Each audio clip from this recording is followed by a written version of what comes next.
Jina langu ni Anthony Mzee Kasore, mkurugenzi mkuu wa Mamlaka ya Elimu na Mafunzo ya Ufundi Stadi VETA.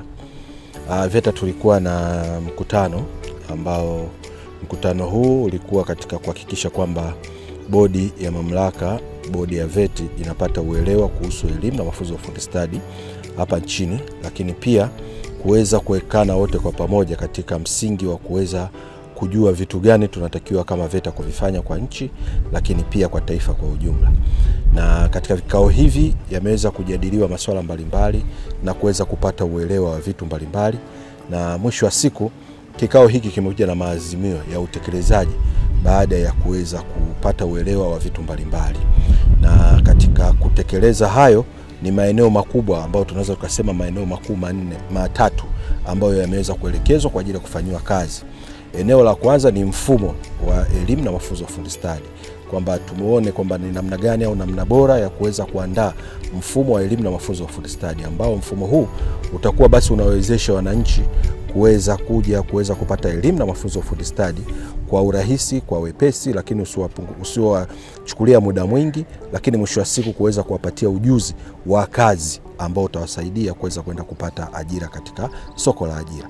Lakini sambamba na hilo, kuweza kuja na mifumo ambayo itawezesha usimamizi wa utekelezaji wa shughuli za kitaasisi ambazo tunazifanya. Na mifumo hii ni kwa ajili ya kuweza kuwezesha usimamizi, utekelezaji wa majukumu, pamoja na kuwezesha kuona ni namna gani taratibu zinatakiwa ziwepo za kuwezesha kufanya kazi hizi mbalimbali za kitaasisi. Lakini sambamba na hilo, limeonekana kwamba tunatakiwa kuhakikisha hii elimu na mafunzo ya ufundi stadi inakuwa pia na ushirikiano na wadau, lakini pia unakuwa ni mfumo ambao unamsaidia mwananchi kujua fursa zilizopo na aweze kupata mafunzo kutokana na fursa zilizokuwepo.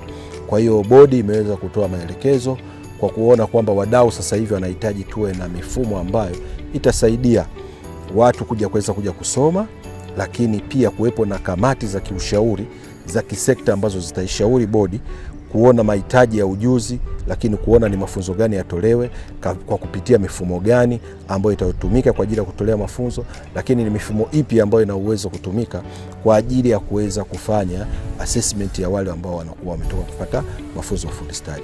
Kwa hiyo vitu hivi vimetakiwa vitekelezwe na bodi imetoa maelekezo ya kuweza kuhakikisha tunaenda kuyafanyia kazi masuala haya machache, lakini hapo mengine ambapo tumepewa takribani ndani ya miezi mitatu kuhakikisha kwamba tumeweza kuyatekeleza. Na sisi kama management, lakini kama mamlaka ya elimu na mafunzo ya ufundi stadi ambao tunasimamia utekelezaji wa shughuli mbalimbali, tunaenda kuhakikisha kwamba tunatekeleza masuala hayo, kwa sababu sio tu kwa ajili ya bodi, lakini pia bodi imeona maslahi mapana ya taifa, vitu hivyo vinatakiwa vifanyike, lakini pia kwa kuhakikisha kwamba wananchi wanaweza kupata fursa kwa uharaka na kuweza kuzitumia fursa hizo kwenye shughuli au mikakati mbalimbali ambayo serikali inakuja nayo.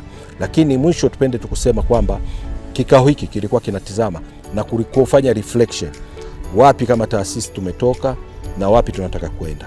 Tulipokuwepo tulikuwa tuna dira ya 2025 na miongozo mbalimbali ya kiserikali iliyokuwepo. Sasa hivi kuna dira ya 2050 ambao ukijaribu kutizama ile dira ina masuala mbalimbali ya kimkakati yaliyowekwa na sekta mbalimbali za kimkakati. Kwa bodi iliona pia ni muda sahihi wa kuona katika utekelezaji wa dira hii ya 2050 ni vitu gani kama mamlaka tunatakiwa tuviweke, tuvisimamie na tuende kutoa ujuzi katika maeneo gani ya kipaumbele, ili kuhakikisha kwamba tunaendana na mahitaji ya soko, lakini pia na mahitaji ya kinchi, kikanda na kidunia pia, ili kuweza kuhakikisha wananchi wa Kitanzania wanapata fursa hizo. Lakini pamoja na hilo, kunayo miongozo mbalimbali ambayo imetolewa ambayo inaonekana. Tunayo sera ya elimu ambayo imefanywa marejeo mwaka 2023. Je, ni namna gani VETA tuna mchango gani katika hiyo sera na tunaenda kutekeleza vitu gani? Kwa bodi imeelekeza na tunaenda kutekeleza hayo yote katika kuhakikisha mwananchi wa Kitanzania anapata elimu ya ujuzi na mafunzo yaliyo bora katika viwango vinavyohitajika, na mwisho wa siku kuweza kuingia kwenye soko la ajira la ushindani la kinchi, kikanda na kimataifa. Asante.